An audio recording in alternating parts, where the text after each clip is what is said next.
the sweet commodity that ruled the world. For most people today, sugar is nothing more than a household ingredient, a spoon in coffee, a sweetener in desserts. But for nearly 2 centuries, sugar was something far more powerful. It was the foundation of one of the most brutal and profitable economic systems the world had ever seen. Before oil dominated global trade, before steel built modern empires, sugar quietly shaped the financial architecture of the Atlantic world. And at the center of that system was not Europe itself. It was a chain of Caribbean islands where plantations stretched across the landscape and human suffering was transformed into extraordinary wealth. Welcome to a different kind of history.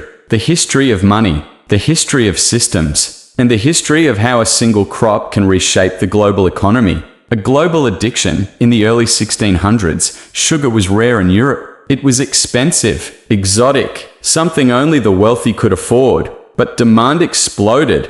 As European societies expanded, sugar moved from luxury to necessity. Tea, coffee, and chocolate became daily habits, and each of them required sugar. Lots of it. Soon, European markets were consuming sugar at a scale that shocked even the merchants who profited from it. By the 18th century, sugar had become one of the most valuable commodities on earth. Entire colonial economies were reorganized around its production, and that production required land. Massive amounts of land. The Caribbean engine. European empires found the perfect place for sugar cultivation in the Caribbean. The climate was ideal. The soil was fertile. But sugar was not an easy crop. It required brutal labor. Sugarcane had to be planted, cut, crushed, and boiled within hours of harvest. The process ran day and night. Plantations became industrial complexes long before factories dominated Europe. But there was one problem. No free labor force was willing to endure conditions that harsh. So the system turned to slavery. Millions of Africans were forcibly transported across the Atlantic in what became known as the transatlantic slave trade. They became the human engine of the sugar economy, and their suffering was converted into profit on a staggering scale. Sugar as financial infrastructure. Like cotton in the American South later, sugar quickly became more than a crop. It became a financial asset. Plantation owners borrowed heavily from European banks. Loans were issued based on future sugar harvests. Insurance companies in London and Amsterdam insured ships carrying sugar across the Atlantic. Merchants issued credit backed by expected plantation output. In effect, sugar became collateral, predictable, standardized, and globally tradable. This created a powerful financial network connecting Caribbean plantations to European financial centers. A plantation in Jamaica could influence the balance sheets of banks in London. A failed harvest could ripple through international markets. The sugar economy was not isolated. Agriculture. It was integrated capitalism. The triangular machine, the system that sustained the sugar empire, was known as the triangular trade. Ships left Europe carrying manufactured goods. Those goods were traded in Africa for enslaved people. Enslaved people were transported to the Caribbean to work on sugar plantations. Sugar was then shipped back to Europe. At every step, profits multiplied. Banks financed the voyages. Insurers protected the cargo. Merchants controlled distribution. And investors quietly collected returns. The system was brutally efficient because its costs were imposed entirely on people who had no ability to refuse participation. The illusion of stability. By the late 1700s, the sugar economy appeared unstoppable. Caribbean plantations generated enormous wealth. European merchants grew rich. Governments collected taxes from booming trade. Sugar exports supported shipping industries, banking expansion, and colonial administration.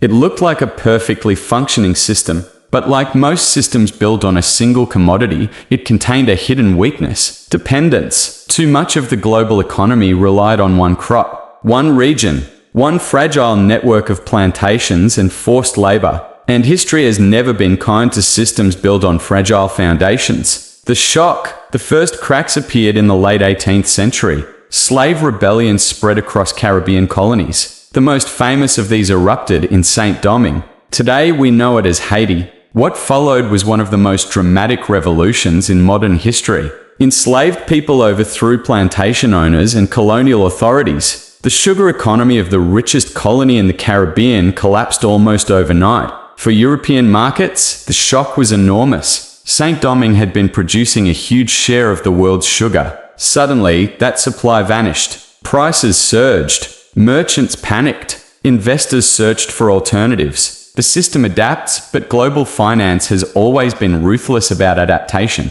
New sugar plantations expanded in Cuba and Brazil. Production shifted geographically. Trade routes adjusted. Markets stabilized. This revealed a fundamental truth about economic power. Control over production does not equal control over the system. The Caribbean sugar empire had once seemed permanent, but once alternatives appeared, the system simply rerouted itself. The slow decline over time, additional forces weakened the sugar economy. Industrialization created new economic priorities. Abolition movements pressured governments to end slavery, and new crops emerged as profitable alternatives. The system did not collapse instantly. It faded. Plantations lost profitability. Trade patterns shifted. Financial capital moved elsewhere. What had once been the center of global commerce became a declining industry. The real lesson, the story of sugar, is not only about plantations, or slavery, or colonialism.